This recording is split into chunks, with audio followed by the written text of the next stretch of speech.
way past what I signed up for. What exactly do you think that was? I found a man who needed help, so I helped him. Oh yeah? That simple? Do you really want to get into this in front of him? He's out. Maybe he's faking. He's not. Okay, that right there, that's what I'm talking about. Okay, I find a guy in a dumpster who turns out to be some kind of blind vigilante who can do all this really weird like smell cologne through walls and sense whether someone's unconscious or faking it. Slap on top of that, he can take an unbelievable amount of punishment without one damn complaint. Well, that's part's of Catholicism. So what, I'm supposed to take it on faith? I'm on the right side of this? You don't carry a masked man bleeding to death into your apartment on faith. You knew which side you're on the moment you found me. Hi everybody, I'm Peter Travers and welcome to Popcorn, where we tell you what's happening in the culture, and there's nothing hotter right now than Marvel's Daredevil, with Charlie Cox playing Matt Murdock, a lawyer by day, a vigilante by night, in both roles, totally blind. Charlie captures not only what drives this guy to vengeance, but he also catches his humor and what I think is kind of a grieving heart inside that character. So Charlie, welcome. Thank you so much for having me. Welcome. Thank you.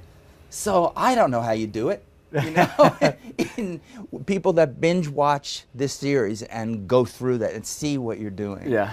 Because you do have that mask on. Yes. So do you just stay in your trailer while the fight scenes happen? Yeah. What the mask from the first few episodes is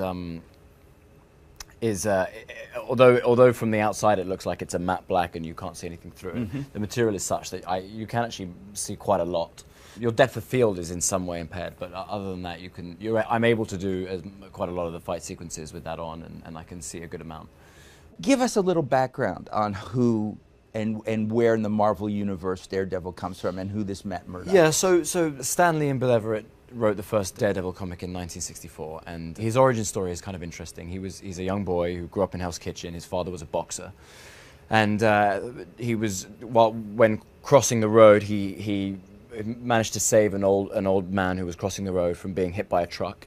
The truck veered and spilled these chemicals that it was carrying, and the chemicals got into his eyes and blinded him at the age of 9. As a byproduct of that accident, his senses were heightened to such a degree that he's able to function better than any person who can see. And from that point on, through a training process with a gentleman named Stick, he becomes a very adept fighter and martial artist and gymnast. His father, battling Jack Murdock, the boxer, never wanted his son to engage in violence, never wanted him to follow him in his footsteps and be a fighter. So Matt has been resisting that kind of urge. The beginning of our show, he's just embarked on that journey. I think what happens is the city has taken a turn for the worse, particularly Hell's Kitchen, and there's a lot of criminal activity. And we meet Matt Murdock when he's just a couple of months into having decided to take action and go down that route of not superhero yet, but really of a vigilante. On the poster, we're seeing basically him at work thing, but now Netflix and Marvel have released a vision of you in the red outfit with the horned thing that's there. What was it like when you went to that spot and you were wearing that iconic outfit? Yeah, because we had these 13 hours, and because, again, the suit doesn't appear until much later on, by the time we got to the suit, as a crew, we had bonded so much. We'd all become such good friends, and within the crew there were so many huge Daredevil fans and Marvel Comics fans. That by the time when I put on the suit for the first time, it was almost felt like we were putting it on for the first time. It was like it was like a collective experience. But I put it on, and I had obviously a lot of help putting it on because it's quite complicated, and then I had to cover up for so that I couldn't be photographed on the way to set. And then when we got there, I was able to take the robe off, and I'm in the suit, and it was a very special moment where everyone was excited, and there's no photos allowed, so it was it was very cool. I never imagined, as you said before, I never imagined that I'd be given the opportunity to play a Marvel superhero. So it was it's cool. It's the coolest thing you could do. Yeah.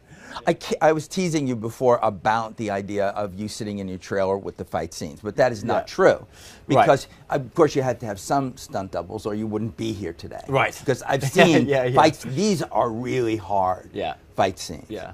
So how much of that is you and how much of it? Well, it depends on the sequence. It also depends on the episode.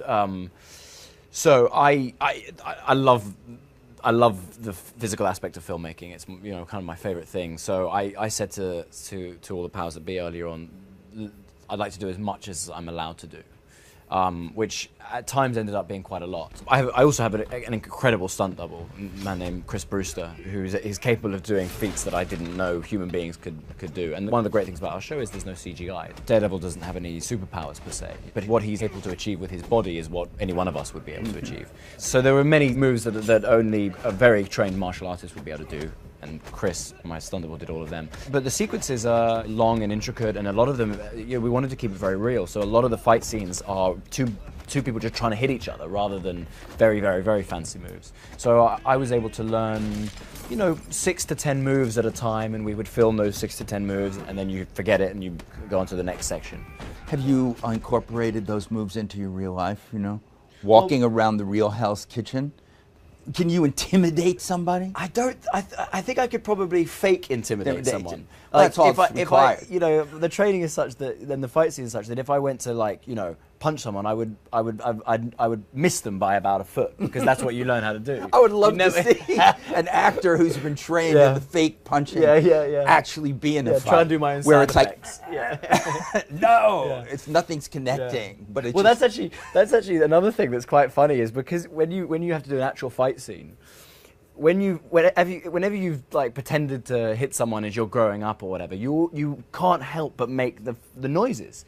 It's just something just comes out of you. So they had to keep saying to me, "Don't stop doing that with your mouth," because I'd be like, "Pow, bang," and then it's you can't do that. You have to You don't need to do that. Yeah. That's our But job. you can't help it. It's that will come later. Yeah.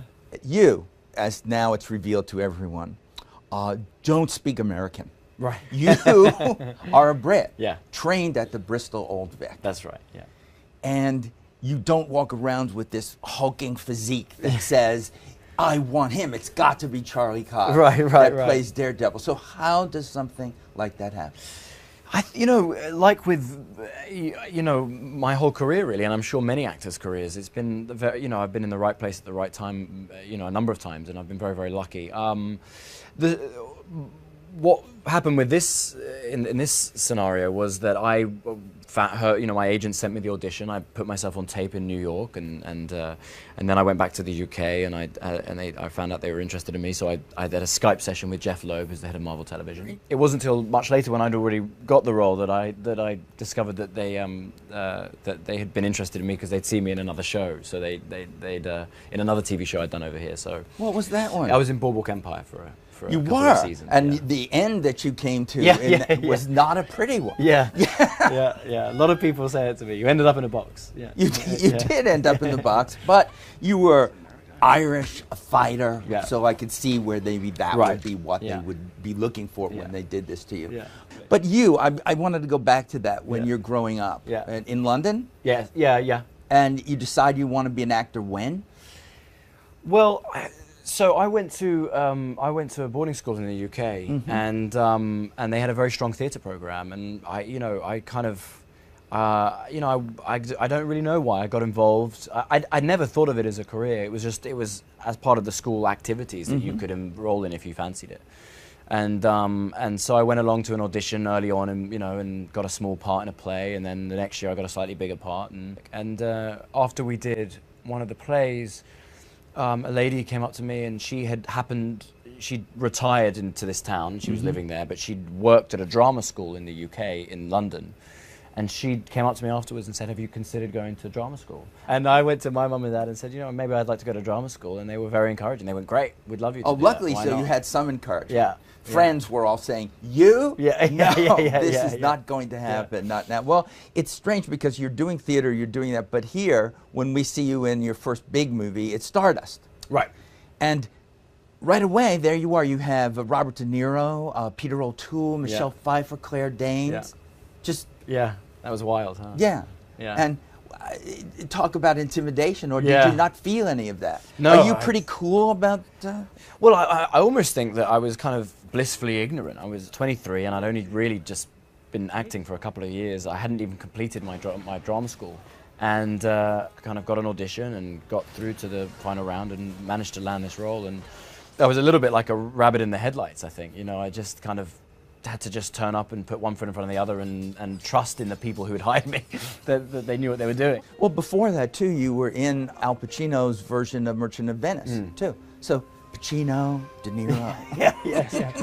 It seems like a charmed life. Yes. Well, okay, this show ends. I know you haven't been on before, so you don't know, but it always ends in song. In what? In song, Oh, because you're I'm kidding from me. Rolling Stone and it's all musical. Oh my God, I'm the worst. Please don't ask me Well, to somebody sing. told me that, but I So said. can I just tell you one thing before you? So I had that to will only leave. make me want it more. I was at a school that I ended up having to leave because there was such a strong choir presence. It was in London. Choir presence. Yeah, We it don't was in need London, that. and it was called the Westminster Cathedral Choir School. Really? Yeah, and they had 3 choirs. They had the international choir, world-renowned, who toured the world.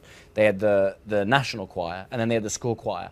And I was the only boy who wasn't in any of those choirs. I was at break time. I was the only boy. That's quality stuff. I talk No, about this- what we I'm- sing in the shower. We don't Fine, want people. tone deaf over here. Tone deaf. No. Yeah. Man Without Fear. Yeah.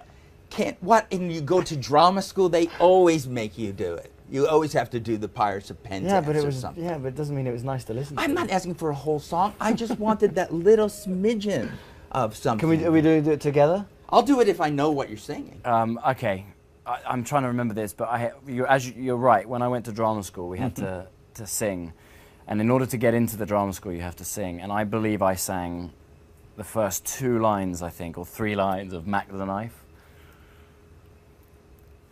Oh my God. You're going to join me in. I will, You I know. You know the way. Oh, Come on, the the shark shark bites. babe has Babe? such. Oh, the shark babe has such teeth, dear. And he And he shows them pearly white. That's all you're That's getting. it, that's I want it. to die right now. for season 2, Yeah. I expect a whole song. Yeah, well, Matt's going to go to a karaoke bar. He will. He He should do that. That's and how he's beat going to take people everybody up down. when they ask him to karaoke. That would be. Yeah. Charlie. Yeah. Thank you, it's sir. great Thanks for to- having me. to see Yeah. you.